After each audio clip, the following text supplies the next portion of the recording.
Have you ever said, he have a car or she have finished her homework? If yes, you are not alone. Thousands of learners make this mistake every day.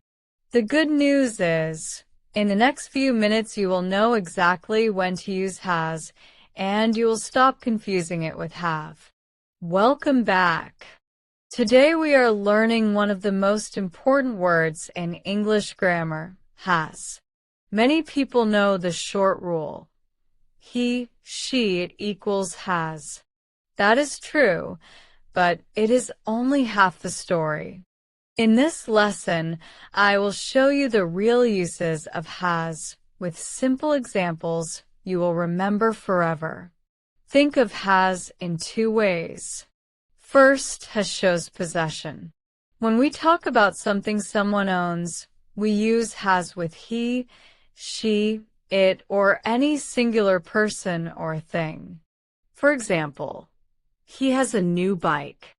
She has beautiful handwriting. My brother has a good job. These sentences tell us who owns what. Second, has works as a helping verb in the present perfect tense. Here has comes before the third form of the verb, the past participle.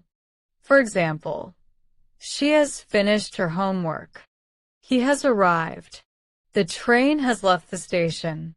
In these sentences, has does not mean owns. It helps show that an action happened and its result matters now. One simple tip: if the subject is I, you, we, they, or anything plural, do not use has. Use have. So say, I have a laptop, not I has a laptop. Now test yourself. Which sentence is correct? He has a car or he have a car? The correct one is he has a car. Well done if you chose it. Try these small pairs aloud. She has a new dress and they have new shoes. Also try, he has finished his work and we have finished our work. So the easiest rule to remember is this.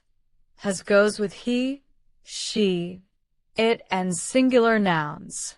Have goes with I, you, we, they, and plural nouns. Simple, right? If this lesson helped you, like the video, subscribe to the channel, and write one sentence using has in the comments. I will check your answers personally. See you in the next English lesson.